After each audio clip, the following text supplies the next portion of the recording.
mutima za Kristo, a Christ disciple, mwitorero rizima. a healthy church. Hanyuma bishingiye ku ijambo ry'Imana, Now according to the word of riri mu God, Bakolosayi igice cya mbere that is based 28, in Colossians chapter 1 verse rivuga ngo 28, niwe twamamaza. that it says him we Ni proclaim, ukuvuga ngo ibyo tugomba kuvuga dusubiza iriya ntego meaning that what we are to use to turabikora answer muri this iryo jambo theme rivuga ngo niwe twamamaza. is found in this very chapter, that it's him we proclaim. Ejo rero twavuze impamvu ari we twamamaza, So yesterday we talked about why we proclaim Christ. turabisobanura cyane We explained why we ngo proclaim twerekane ko him, tutari muri ba munyangire gusa, to show that we're not just going around, tutari sa n'abari mu mashyaka y'amadini yacu. that this is not a political party. Ntabwo turimo tugaragaza si intambara y'amadini, We're not trying to win the popular vote among religions, ahubwo turimo turavuga impamvu ari we twamamaza. but rather explaining why we are Icyo proclaiming asumbya abandi Jesus. bose. What does he have more than anybody Twavuze else? impamvu nyinshi ejo. We talked about many reasons. Icya kabiri, And second, tuvuga ku bijyanye n'itorero rizima. we looked around a healthy church. Hari icyanditswe ejo tutasomye, There is a scripture we didn't read hari yesterday. icyanditswe ejo tutasomye, There is a passage we didn't twagombaga read kuvuga yesterday. impamvu twahisemo inkuru. We needed to talk about Ni why we chose ibyakozwe this. n'intumwa 7:38. This is found in Acts chapter 7 verse Ibyakozwe n'intumwa 38. 7:38. Acts chapter 7 verse 37. Stefano mu minsi ye ya nyuma arimo arapfa, In the last days of Stephen, ubwo bari bagiye kumwica, when they were about to stone him yasobanuye to death, impamvu Yesu Kristo ari we he mwana. explained why Jesus Christ is Abikora Lord. nanjye nk'uko nabikoze, And he did it like I amuhera did. mu He itangiriro started from Genesis amugeza igihe yari ahari, all the way to his ngo time, asobanure neza ko ari we Mesiya. explaining why he is the Ageze Messiah. 38 And when he reached verse aravuga 38, ngo nk'uko mubizi ko mu itorero ryo mu butayu. he said this is who he was in the congregation in the wilderness. Aha muri Kinyarwanda baravuga ngo mu itorero ryo mu In butayu. the congregation in the wilderness Mose yari abereye umuyobozi. that Moses was leading. Bibiliya ivuga ko ryari itorero ubwaryo. Even the Bible refers to it as a Iri torero congregation. rero ryo mu butayu, Now this congregation of the wilderness, Yesu Kristo yarikoreyemo mu buryo metaphorique, Jesus Christ revealed himself in it metaphorically. mu buryo buri alijo, mu buryo bw'ishusho. It was an image of what's to come. Buri gikorwa cyose cyabaye mu butayu, Everything that took place in the wilderness, igikorwa cyose cyabaye mu butayu, every activity that took place in the ndetse no mu wilderness, Egiputa even in Egypt, cyari gifite igisobanuro cya Yesu. reflected a symbol of Christ. Uramutse umbajije ngo ese niba urabizi, If you asked me, yewe senga simbizi byose, I don't know everything. sinibaza ko ari n'ubizi byose, I don't know who knows everything. ariko icyo mpamya twese ngewe nawe n'undi tubizi byose. But if we add our knowledge together, we'll have the complete image. Bisabire twongere hano kubera ko ijwi ryatangiye kugira bituma nkoresha imbaraga nyinshi. Muraba mugize neza, Imana ibaha umugisha. Navuze ngo ubwiru bw'Imana, Imana yabuduhaye twese. The mysteries of God are dispersed throughout each Ni one nayo of us. mpamvu muri Nezeje ijuru haje Pastor Senga, hakaza Apotre Sosten, hakaza Rutayisire, hakaza Pastor D, hakaza n'abandi bakozi b'Imana. Nuko ubwo bwiru bw'Imana budukwiramo twese. That is why in Ezezijuru conference we have different preachers, because the mysteries of God are distributed in different people. Kugira ngo twigire ku itorero ryo mu butayu rero. So for us to learn from the congregation in the wilderness, Yesu yagaragaye ate? how was Jesus manifested? Murabyibuka ko ari mu buryo bw'ishusho? You remember it was through an Umwuka wera image, yadufasha kumuhishura. and the Holy Spirit helps us to reveal Ngo him. twirinde, Pawulo yandika cya cyanditswe twavuze turi bugendereho. When Paul wrote this verse that we read Muri Makorino ba mbere 10 uhereye ku murongo wa 4, in 1 Corinthians chapter 10 verse 4, yaravuze ngo nukugira ngo bitubera kabarore. he said that it should be a good teaching to us. Ati ndagira ngo mwigire ku itorero ryo mu I butayu, want you to learn from the congregation of the mutazagwa mu wilderness, makosa nk'ayo bakoze. that you won't fall in the same Ati dore mistakes. bose babatirijwe mu nkigi y'igicu ubwo bambukaga inyanja itukura. Look, they were all baptized in the pillar of the cloud when they were crossing Dore over. bose banyoye kuri cya gitare cyavuye They amazi. all drank from the rock that poured out water. Ati dore bose bariye kuri bya byo kurya byavuye mu They ijuru. all ate of the same food from heaven. Ati kandi si ibiryo bisanzwe, And it's not any regular ni food. ibiryo by'ubwuka. It is a spiritual food. Aranasobanura ati kandi ibyo And burya additionally, yari Yesu Kristo. that was Jesus None manifested. ndabihanangiriza nshuti Now I yanjye, beseech you, brethren, mutagwa mu makosa nk'ayo don't fall baguye. in the same mistakes. Nanjye nicyo nshaka And kukubwira. that is why I'm telling you Utishuka tonight, muvandimwe. do not deceive Abo yourself. Pawulo yarimo abwira, The people Paul was instructing, arabizi ko banyoye ku gitare. he Wabyumvise? knew they had drunk from the rock. Banyoye ku gitare, They had drunk from the rock. ariko barangije bagwa mu butayu. Yet they perished in the Murumva wilderness. bitakwiye kudutera ubwoba. Isn't that truly Iki scary? gitare bakinyoyeho, They drank of this rock. banyoye kuri aya mazi They twavuze, drank of this water we ariko talked baranga about. batubera But akabarore. still they Ntabwo perished. batubereye urugero. They were not a good Yewe example nzi to us. Ikinyarwanda neza, njya mvuga ngo kigiswikiri. I'm really good at Kinyarwanda. Kinyarwanda cya kindi kimeze imvi. I know the original Hari Kinyarwanda. itandukaniro ry'urugero n'icyo bita akabarori. There is a difference between a good example and a corrupted Urugero example. n'urwo kureberaho. A good example is the one you should Urugero follow. n'urwo gukurikiza. It is the one you should follow. Akabarore nako kwirinda. Now a corrupted example, bad manners is Nukukubwira what you ngo should irinde nawe avoid. utazaba kurinda. It says don't follow this Banyoye track. kuri cya gitare, They drank of the rock, ariko barangije bagwa mu butayu. but they perished in the Nawe wilderness. ukwiye kwirinda You rero. should also be careful. Tega amatwi inshuti yanjye. Now pay Ejo icyo attention. twavuze, What we talked about yesterday, Imana yacu ishimwe cyane. praise be to our God. Umuntu yazanyira televiziyo, Imana imuha umugisha. Kandi wasanga ari umukristo wayitanze vraiment. Ntacyo, reka twikomereze. Yesu abaho umugisha. May Jesus bless you. Muze kumunyereka.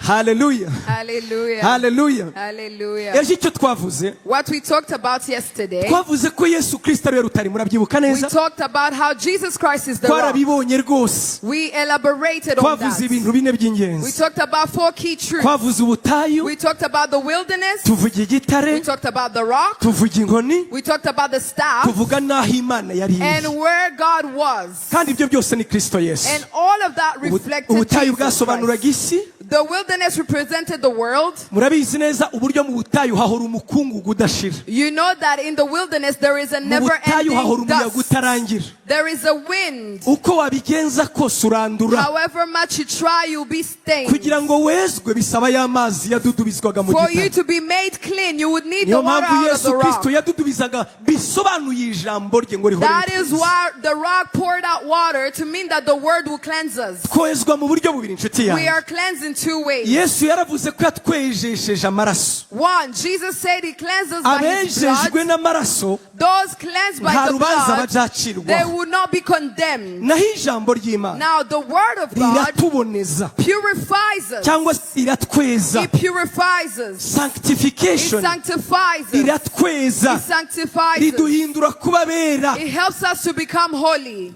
Amaraso ya Yesu The blood of Jesus yatubazeho icyo tudakwiriye. removes what gives us what we didn't deserve. Uranyumvira nshuti yanjye? You understand? Amaraso ya The Yesu blood of Jesus yewe senga yanyise umukiranutsi mbizi ko ndi umunyabyaha. called me a righteous man when I knew I was Ijambo a sinner. ry'Imana ryo rero The word of God rifata ibyo nabazweho take what I was given rikancura kugira ngo mbe byo. and purifies and sanctifies me to become Turajyana that. nshuti Are zanjye. we together? Niyo mpamvu ayo maraso That is why the blood yarabejeje rwose, cleansed them. yaratwejeje It rwose. purified us. Ijambo ry'Imana And the word of ririmo God riratugira uko koko is now twabazweho. sanctifying us. Imana yacu ishimwe Praise cyane. be to our Imana God. yacu ishimwe cyane. Praise be to our Isoko God. yatobotse. Now, Murabyibuka ko yakubiswe inkoni ukubite kabiri he gusa. was stricken twice. Yakubise bwa mbere isoko y'amaraso iraturika. One, on the first trial, the blood came out. Akubise bwa kabiri isoko y'ijambo iraturika. Second trial, the word came Abana out. b'Imana duhinduka bera And rwose. now children of God will become Byabaye ku holy. mugaragaro. It was done in the broad Byabaye ku daylight. mugaragaro nshuti In yanjye. the broad daylight. Hari umuvandimwe ni pasiteri wacu yagiye muri Amerika. There is a fellow pastor, he's in the Niwe US muntu now. numva impamvu nanze plagiarism, nanze kuvuga ibitari ibyanjye. I'm not plagiarizing what he said. Hari That's why umuntu I'm ujya ati quoting pasiteri iki him. kibwiriza cyawe narakibwirije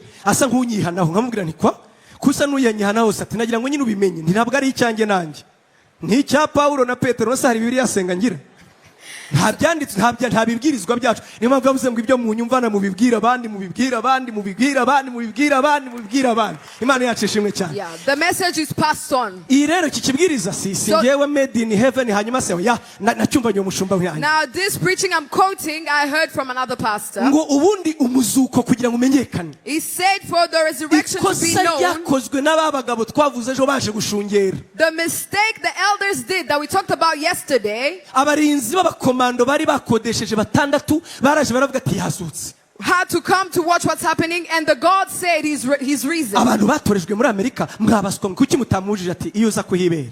And they asked them, why didn't you stop him? They said, you ought to be there Twari yourself. kuhagarasa ko twese twaguye igihumure tugahwera aragenda We nyine. weren't even conscious. We fainted. Ngo bakora ikosa babaha amafaranga ati So they muceceke. paid them and said, do not spread this Ati news. mujye mwemera muvuge ko muri baroko defense ni sinzi bakibaho. Muvuge ko abasivile bintumwa mutekereze namwe mwebwe mwize ku ikosi rya gikomando mwigiriga ko muzi kumasha n'ibindi mwe mwigira abasivile muvuge ngo aba intumwa ze zaje ziramwiba natwe tuzabavugira ntacyo muzaba. Mwabyumvise? Imagine they told him, say that the followers came and stole their body. The followers that were civilians, you are military trained. They stole the body from you. Hanyuma ngo babaha amafaranga. They paid them, Ariko bakora ikosa hari hagati mu kwezi. but it was mid-month. Kandi murabizi amafaranga y'abasirikare ni nk'ay'abarimu ni nk'ay'abapasiteri si menshi aba make. And you know their money is not really much. Hanyuma umugabo bageze mu rugo rero. So this man got home. Ageze mu rugo abwira madamu ati madamu He would tell his wife, aho listen, wahereye umbwira ko ndi rushatu uyu munsi You have ngira been- cya gitenge ndakikugurira. you have been dragging me left and right. I'm buying Umugore whatever you want today. urankwegeye ubwo ngubwo sinzi uwo wibye ku itariki ya 14 urangurira igitengero 14 wowe. And the wife will be like, where did you get money on this date? Nabikubwiye kuva waba umusirikare kuva na n'ubu nturayagwiza ngo urangura igitenge superi wawe urekura hese. Where are you finding the money to buy this thing that I needed today? Ariko murasuzugura njyewe se niba kuva twabana bari babona niba njyewe none se wayakuba yesheri wayakuye. The man would say, I didn't steal that money. Nayo baduhaye ngo tutavuga ko yazutse. And he would tell the wife, it's the money they paid us to say that, to lie that Jesus had not risen. Urabizi nawe ushaka ko ibanga ribaho uribwira umugore namwe murabizi. Voilà batangu bita mwabyumvise. Madame ati yazutse se koko. So he would tell the wife, he is risen. Vraiment? Are you sure? Ati tujye mu cyumba batubwiye rega Come on, tell me more about Byagenze bite this. se? What happened?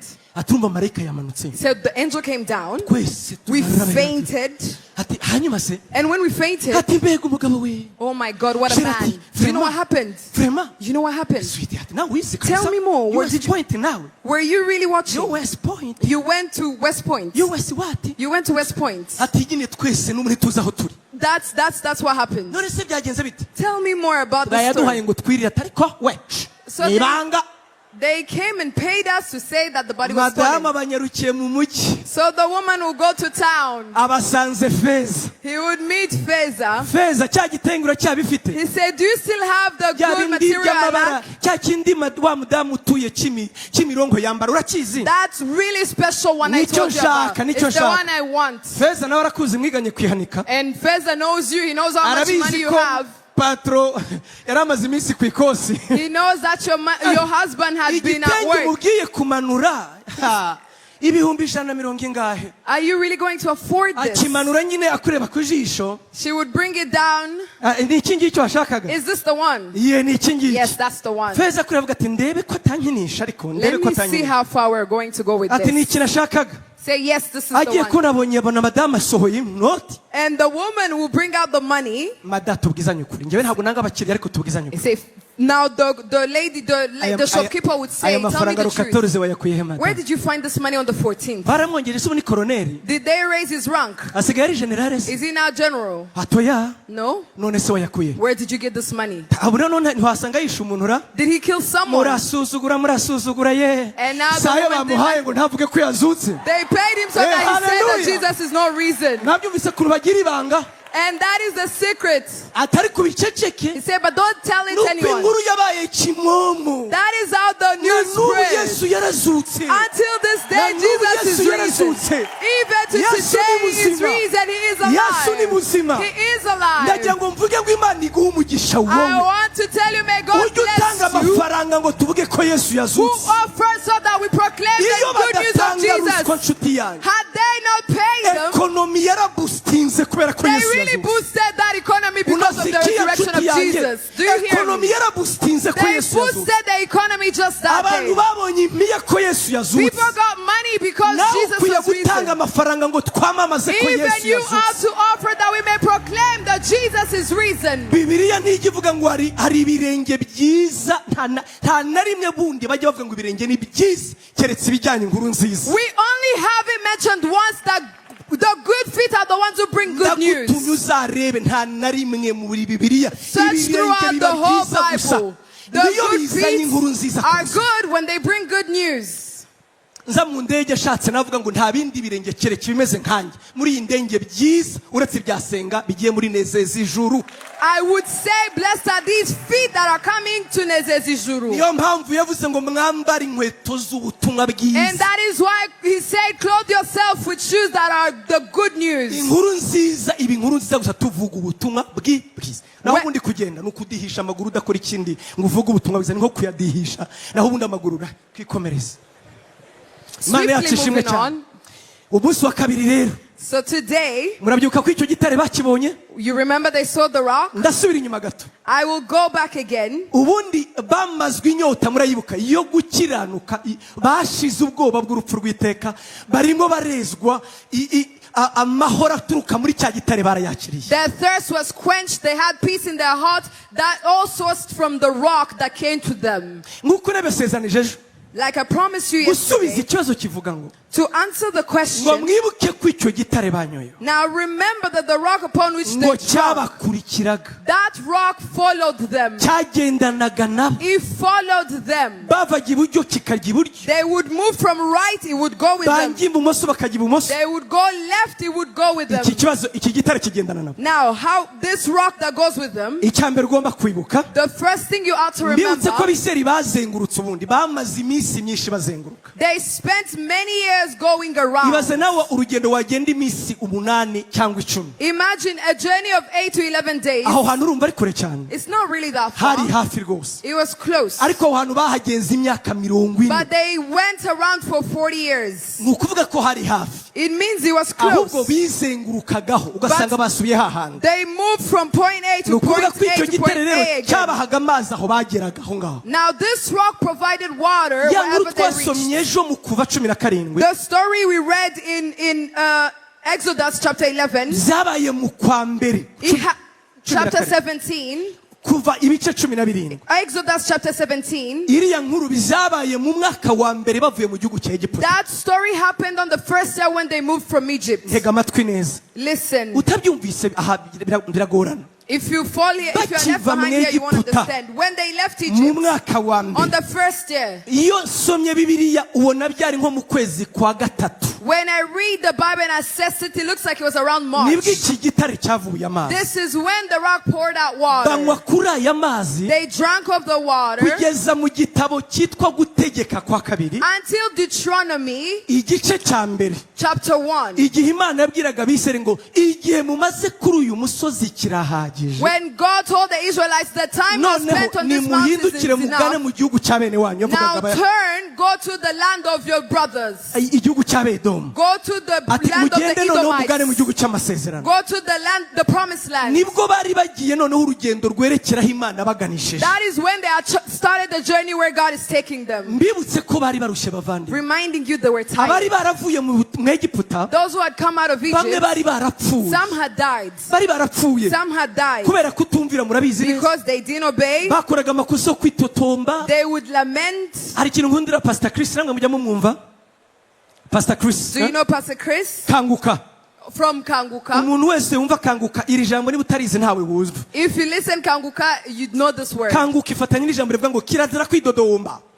He has a word that it's prohibited to complain. hari abantu babizi You know the icyo word? kirundi nimutakizi kirazira kwidodomba. It is prohibited to complain. niba hari ikintu kibi ni ukwitotomba The kabisa. terrible thing you can do is abiseri complain. baridodombye kweli. The Israelites ibyo complained. byabagushije mu butayu. And they died in the wilderness. bageze rero ku mwaka wa 38. So when they reached the 38th year, hari uvuga ngo funga mukaba vizuri turatangiye rero. we're now starting. bageze ku mwaka wa When 38 they reached the 38th begereye year, igihugu cy'amasezerano. close to the promised land, jya unkurikira begereye igihugu cy'amasezerano close to the promised nabo land. twinjirane mu gihugu When cy'amasezerano we went to the promised begereye land, igihugu when cy'amasezerano they got to the promised none land, icyo gihe bari kure ya cya gitare they were very far from the bageze aho rock. hantu And when they got there, bakora ikosa nk'iryo bakoze mu they muntu did the same mistake they did kuko in igitare cya Egypt. mbere bari bagishyize kure Because the first rock was away from them. ndakwingize ntega amatwi I kugira ngo beseech you, listen to me. nutumva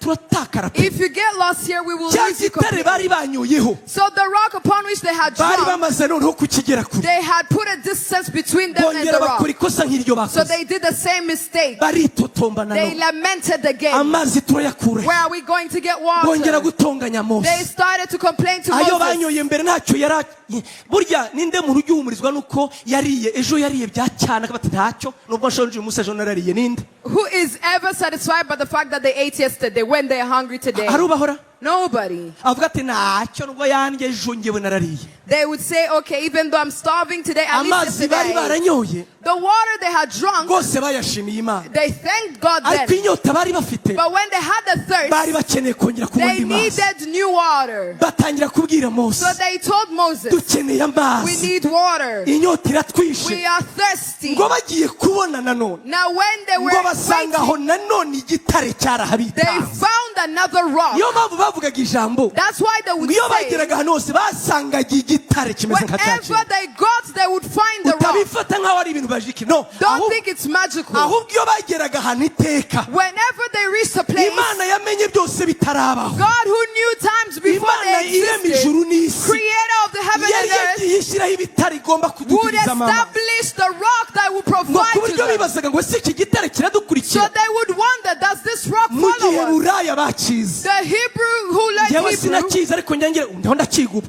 njya ngerageza gushyira mu cyongereza I tried to convert what it means. amagambo bakoresheje bavuga biriya bitare aratandukanye The word they used to mean these two rocks iyo are different. basobanura igitare Both mean rock, ariko ntabwo bayita amazina amwe but they don't have the same Hebrew word. uraza kumva And impamvu you will know why. iki gitare bakigezeho rero When they got to this imana rock, ibwira mose God told Moses, urongeye nawe urantakiye you are also crying out Ntuzi to me. igisubizo aho kiri? Don't you know where the kiri answer muri is? cya gitare It's in the rock. ongera wegere Now igitare get closer to the ariko rock. nanone But mwitonde pay attention. umva rero ahingurire This is what we're somera talking mu about. kubara Read ibice Numbers 20 chapter 20. kubara 20 We are in Numbers chapter ejo 20. muribuka uko byagenze You know what happened umva noneho yesterday. uko byagenze Now bwa this kabiri is what's happening. kubara 20 We are in Numbers. mushyirire ariko hariya reka basi mpindukire kubara 20 We are in Numbers chapter 20. aha voila iteraniro ry'abisirayeli ryose rigera mu butayu bwa zini ejo bari bageze mu butayu bwa sini biratandukanye aha bari bageze mu butayu bwa zini mu kwezi kwa mbere ubwo bwoko buguma i kadeshi miriyamu agwayo baramuhamba 17 miriyamu yari atarapfa ahubwo 15 miriyamu yararangije guhimba indirimbo hano rero bari bageze ku mwaka wa 38 dukomeze hanyuma agwayo baramuhamba dukomeze yego harya natanze umurongo umwe ntacyo mwihangana Should I read? baracyadushakira bibiliya ntawe dusomera ngo twihute wahageze vuba vuba mu cyongereza cyangwa mu kinyarwanda twihute vuba vuba iyi minota urayinyishyura kuri tekinike ubu sibaye nk'itatura Some mu kinyarwanda. yego Iteraniro ribura amazi bateranira kugomera Mose na Aroni. bateranira kugomera mose Na Aroni. Yego. Abantu batonganya Mose baramubwira bati, iyaba twarapfuye ubwo bene wacu bapfiraga imbere y'Uwiteka. barongeye kandi mbibutse hano barimo bibutsa ko kubera gutongana 14 mu kubara Now remember in Numbers 14, ababakomokaho bari bapfuye their descendants had passed on basa nabo nabihebye and they were all despair. natwe iyo dupfa nga Had basogokuruza we also died like our natwe dushaka forefathers? tugapfa Had we also died? komeza rero Mwadukuriye iki muri Egiputa? Kandi mwazaniye iki iteraniro ry'Uwiteka muri ubu butayu ngo dupfiremo n'amatungo yacu? Mwadukuriye iki muri Egiputa mukatuzana ahantu habi?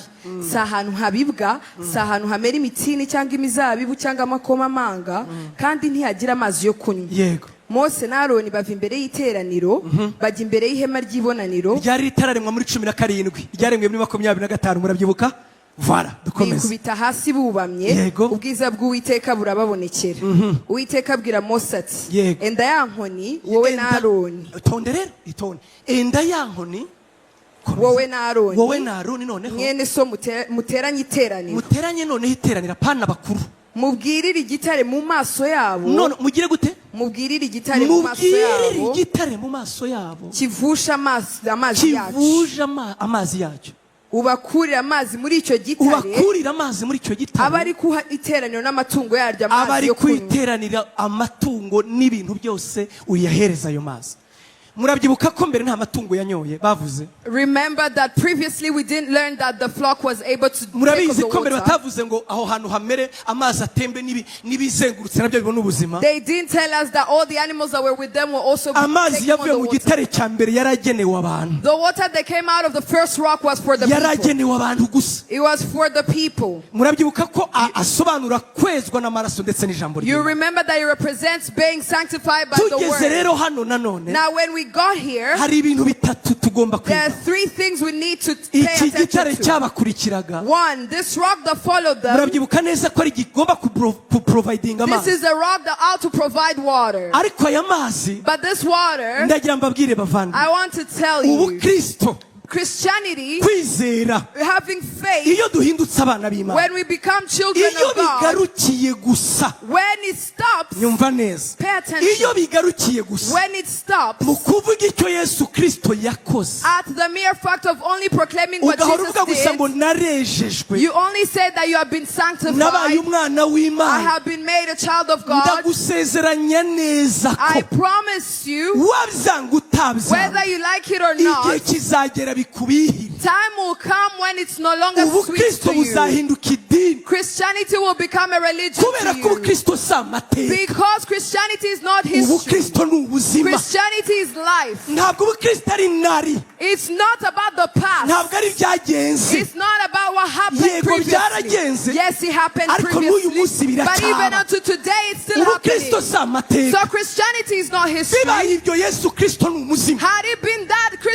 Jesus would have been a ghost. ariko Yesu Kristo ni muzima, But Jesus Christ is alive. kandi iyo umuntu ari muzima And when someone is arangwa alive, n'ibyo akora. they are manifested by their Aba bantu actions. bari baranyoye ku gitare Now bwa these mbere, people are drunk of the rock. ariko ibyabaye muri demi, But what happened in 2000? ibyabaye imyaka ibihumbi bibiri What ishize, happened 2000 years ago? byarakoze rwose cyagiye It was nizera, great in 2000. ariko na Yesu ubwe But Jesus himself arabizi neza knew very well yuko ukeneye kongera kumunywaho, that to drink from hari indi them, soko iva muri you we. need to drink from him Niyo again. naje kukubwira nshuti And there yawe, is another source I'm telling you iyo tonight. soko nuyinywaho When you drink of niyo that izatuma source, uhinduka inkoramutima you will y'Imana. become an intimate Nutayinywaho disciple. ubukristo buzaba If you idini. don't drink from it, it will just be a religion. Do you get me? Murabyumva? Namwe mwumva icyongereza? Fine. Muranyumvise? Ndabizi uraza kunyumva. I know you will get it. Hari ibintu bitatu tugomba kumvamo hano. There are 3 things we ought to deduct Imana from ibwira this. Mose ngo God told Moses, n'ubundi isoko izakomeza ibimwe. yes, the source will remain Ni one. igitare ni It Yesu is the Kristo. rock with Jesus Ariko iyi Christ. soko kugira ngo iboneke But for this source, ugomba gukora iki kintu. you need to do this. Nta nkoni iri aha ngaha. Is there a staff? Voilà. Iyo ubanza isa n'iya Mose kabisa, kuko nkurikije izo nabonye muri filimi ubanza ari gorongoze nk'ingiyi. Urabona mbere yaramubwiye ngo ugende ukubite. He told him, go and strike. Ariko kugira ngo unywe kuri iyi soko But for you to drink out of this yaramubwiye source, ngo witwaze inkoni gusa. take the staff. Muri buki inkoni yariyo You remember the staff? twari kumwe ejo ntibanyibutse. Who we were together Ni yesterday. urupfu, It is the death. ni imibabaro, It is the sorrow. ni ibyaha It byanjye, is my sin. ni umusaraba, It is the cross. nibyo Yesu yikoreye It kubera. is all that Jesus carried Kugira for ngo my mbone sake, ubugingo buhoraho. that I might inherit eternal Aramubwiye ngo life. witwaze So he ibyabaye, told him, take that. witwaze urupfu rwa Yesu Kristo, Take the death of Christ. witwaze umusaraba wa Take Yesu, the cross of Christ. mbega uhagarare ku ubundi ngo ubutware, Basically, the staff is giving you witwaze authority. ubutware bwo gupfa no kuzuka kwa Take Yesu, the authority of life and death in Christ witwaze Jesus. ibyamubayeho imyaka ibihumbi bibiri Take ishize. the authority of what happened to him Numara 2000 kugera imbere ago. ya cya gitare, When you get to the rock, wirinde ntiwongere kugikubita, careful. cyarakubiswe Do not byarahagije, strike it. It was urupfu done rwa for Yesu once. rurahagije, The death of Christ is yapfuye rimwe enough. rizima birahagije. He did it once and for all. yapfuye rimwe rizima birahagije. Once and for all he died. Abaheburayo 9 In Hebrews chapter 9, 24 verse 24 and 25, yaravuze ngo Yesu Kristo he said Jesus yapfuye Christ rimwe rizima died birahagije. once and for ngo all. ubundi yakagombye gupfa kenshi biba ari ibyo He ngibyo. ought to die continuously, yapfuye rimwe rizima but the birahagije. once and for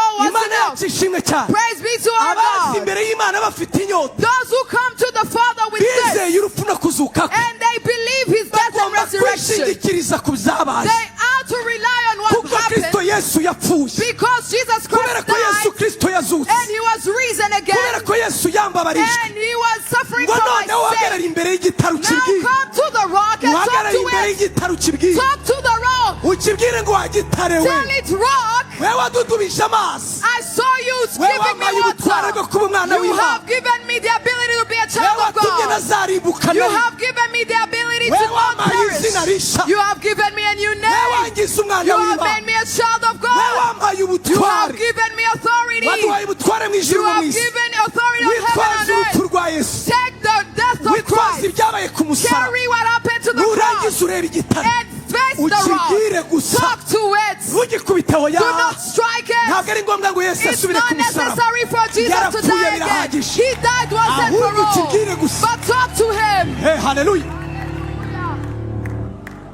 uzi uko uzakibwira, Do you know why you would tell it? ngo ukibwire ngo ya yindi yari ihagaze, urayibona ya yindi yari ihagaze kuri cya gitare, Tell him the same one who was standing on ati the rock. isezerano rye His promise iri muri Luka 11 is in Luke chapter umurongo wa 11 13. on verse 13. Yesu aravuga ngo data Jesus said, ntazigera Father, yima umwuka wera aba mu musarasi. that's